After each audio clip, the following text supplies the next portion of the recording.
दोस्तों नमस्कार, this is Rinku Maurya and welcome to the Maurya apti classes. Assessment year 23-24 के लिए आईटीआर फाइलिंग की डेट अब धीरे धीरे नज़दीक आ रही है। यदि आपने 31 जुलाई तक अपनी आईटीआर को फाइल नहीं की है और आप अपनी आईटीआर को फाइल करना चाहते हैं तो अभी भी आपके पास टाइम है, आप अपनी आईटीआर को फाइल कर सकते हैं। दोस्तों, जिन लोगों ने अपनी आईटीआर को पहले फाइल कर दिया था लेकिन अब उसमें कुछ इशू क्रिएट हो गई है, कुछ उनको मिसिंग इन्फॉर्मेशन लग रही है, कुछ टीडीएस वगैरह की दिक्कत आ गई है जिसकी वजह से कि वो अपनी आईटीआर को रिवाइज करना चाहते हैं, तो वो भी आईटीआर को अपने रिवाइज कर सकते हैं। जिन लोगों ने अपनी आईटीआर को पहले फाइल नहीं किया था, यानी कि ड्यू डेट 31 जुलाई 2023 थी, अब वो फाइल करना चाहते हैं तो उनको लेट फीस के साथ पेमेंट करके अपनी आईटीआर को फाइल करनी पड़ेगी। जो लोग अपनी आईटीआर को ड्यू डेट के बाद फाइल किए और उसको रिवाइज करना चाहते हैं तो रिवाइज के टाइम पे आपको कोई भी लेट फीस का पेमेंट नहीं करना पड़ेगा।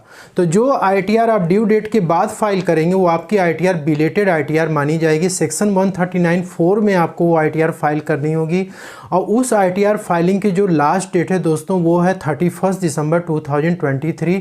तो असेसमेंट ईयर 23-24 की जो आईटीआर है वो आपको 31 दिसंबर 2023 तक फाइल कर देनी है। उसके बाद आपको फाइल करने का मौका नॉर्मल सिनारियो में नहीं मिलेगा, फिर आपको आईटीआर यू के साथ जाना पड़ेगा या फिर कंडोनेशन और डिले रिक्वेस्ट के साथ जाना पड़ेगा। वैसे दोस्तों, यदि आपने अपनी आईटीआर को रिवाइज करनी है तो आप 31 दिसंबर तक अपनी आईटीआर को जरूर से रिवाइज करें।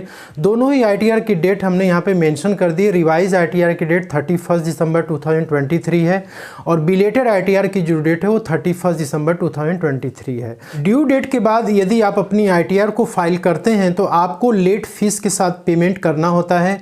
यदि आपकी कुछ टैक्स लायबिलिटी बनती है तो आपको लेट फीस के साथ साथ टैक्स पे आपको जो भी पेनाल्टी लगेगी वो आपको पेमेंट करना पड़ेगा। तो ग्रॉस टोटल इनकम के ऊपर ही लेट फीस डिपेंड करता है। तो नॉर्मल सिटीजन हो, सीनियर सिटीजन हो या फिर सुपर सीनियर सिटीजन हो, इन सब कैटेगरीज के टैक्स पेयर की एक टैक्सेबल लिमिट रखी गई है, यानी कि बेसिक एग्जेम्पशन लिमिट रखी गई है।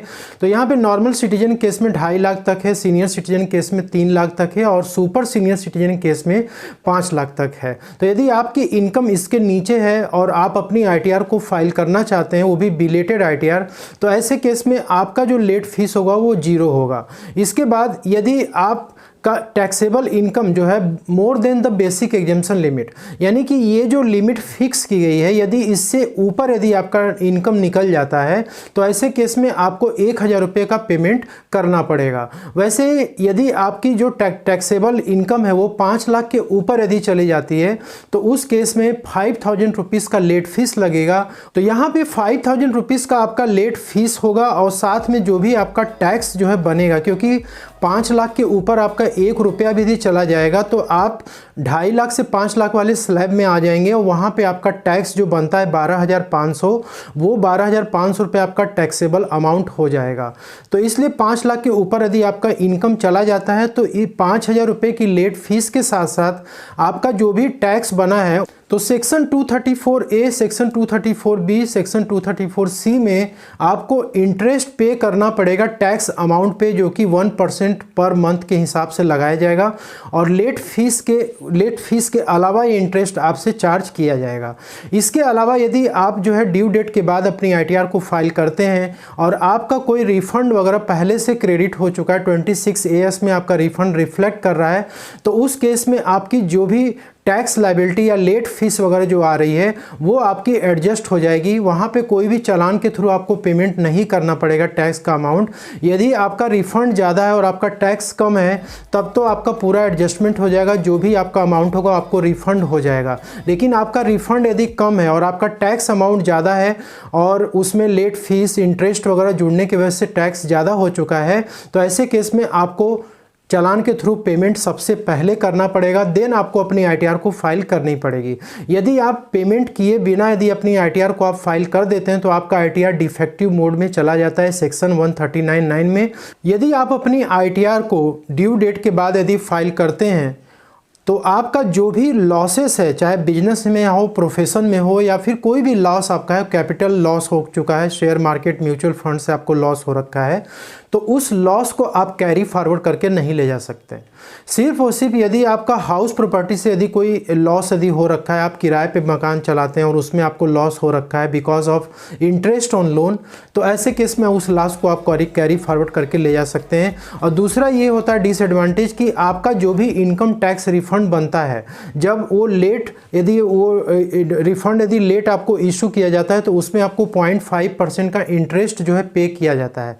लेकिन यदि आप लेट आईटीआर को अपने फाइल करेंगे, बिलेटेड आईटीआर फाइल करेंगे, तो ऐसे केस में इनकम टैक्स रिफंड तो आपको इशू होगा, लेकिन उस पर जो इंटरेस्ट मिलता है वो इंटरेस्ट आपको नहीं मिल पाएगा। तो यदि आप बिलेटेड आईटीआर को फाइल करते हैं तो आपको लेट फीस पेमेंट करके ही अपना आईटीआर फाइल करने को मिलेगा। और यदि आप अपनी आईटीआर को रिवाइज कर रहे हैं तो रिवाइज में कोई भी लेट फीस आपको नहीं देना है। लेकिन यदि आप अपनी आईटीआर को ड्यू डेट के बाद फाइल कर रहे हैं, उसके बाद आप रिवाइज कर रहे हैं, तो फाइलिंग के टाइम पे तो आपको लेट फीस देना होगा। लेकिन आप रिवाइज चाहे जितनी बार आप करें उस आईटीआर को 31 दिसंबर 2023 तक, आपको उसमें कोई भी लेट फीस नहीं लगेगा। तो दोस्तों इस 31 दिसंबर की डेट को आप याद रखें और जो भी आपकी आईटीआर अभी तक छूटी हुई है उसको आप कंप्लीट उसको फाइल कर लें।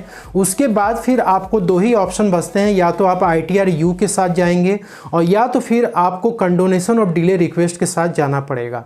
आईटीआर यू में भी काफ़ी ड्रॉबैक है जो कि आपको कंसीडर करना चाहिए और उतना इंतजार नहीं करना चाहिए, बल्कि अपनी आईटीआर को आपको टाइम लिमिट के अंदर ही फाइल कर देना चाहिए। तो दोस्तों मिलते हैं अगले नेक्स्ट वीडियो में, तब तक के लिए जय हिंद, जय Bharat. Thank you so much for watching this video.